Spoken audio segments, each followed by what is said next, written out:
Hi again.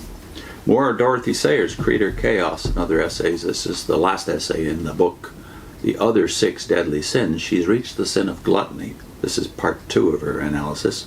The point I want to make now is this, that whether or not it is desirable to keep up this fearful whirligig of industrial finance based on gluttonous consumption, it could not be kept up for a single moment without the cooperative gluttony of the consumer. Legislation, the control of wages and profits, the balancing of exports and imports, elaborate schemes for the distribution of surplus commodities, the state ownership of enterprise, complicated systems of social credit, and finally wars and revolutions are all invoked in the hope of breaking down the thing known as the present economic system. Now, it may well be that its breakdown would be a terrific disaster and produce a worse chaos than that which went before. We need not argue about it. The point is that without any legislation whatever, the whole system would come crashing down in a day if every consumer were voluntarily to restrict his purchases to the things he really needs. The fact is, said a working man the other day at a meeting, that when we fall for these advertisements, we're being had for mugs.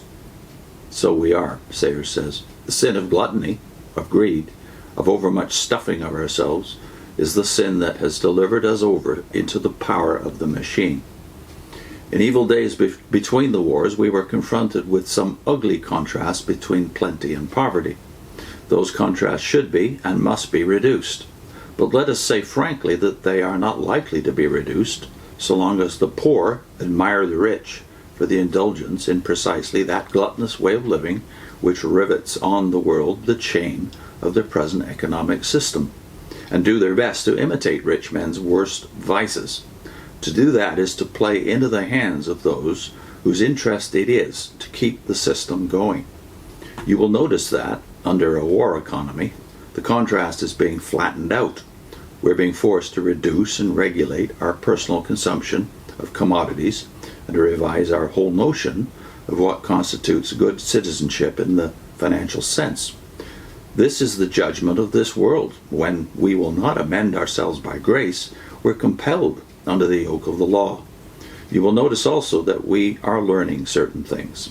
There seems, for example, to be no noticeable diminution in our health and spirits due to the fact that we have only the choice of, say, half a dozen dishes in a restaurant instead of 40. In the matter of clothing, we are beginning to regain our respect for stuffs that will wear well. We can no longer be led away by the specious argument that it is smarter and more hygienic to wear underlinen and stockings once and then throw them away than to buy things that will serve us for years. We are having to learn, painfully, to save food and material and to salvage waste products. And in learning to do these things, we have found a curious and stimulating sense of adventure. For it is the great curse of gluttony that it ends by destroying all sense of the precious, the unique, the irreplaceable. But what will happen to us when the war machine ceases to consume our surplus products for us? Shall we hold fast to our rediscovered sense of real values and our adventurous attitude to life? If so, we shall revolutionize world economy without any political revolution. Or shall we again allow our gluttony to become the instrument of an economic system that is satisfactory to nobody? That system, as we know it, thrives upon waste and rubbish heaps. At present, the waste, that is sheer gluttonous consumption, is being done for us in the field of war. In peace, if we do not revise our ideas, we shall ourselves become its instruments. The rubbish heap will again be piled on our own doorsteps, on our own backs, in our own bellies. Instead of the wasteful consumption of trucks and tanks, metal and explosives, we shall have back the wasteful consumption of wireless sets and silk stocking, drugs and paper, cheap pottery and cosmetics, all the slop and swill that pour down the sewers over which the palace of gluttony is built. Gluttony is warm-hearted. It is the excess and perversion of that free, careless, and generous mood which desires to enjoy life and to see others enjoy it.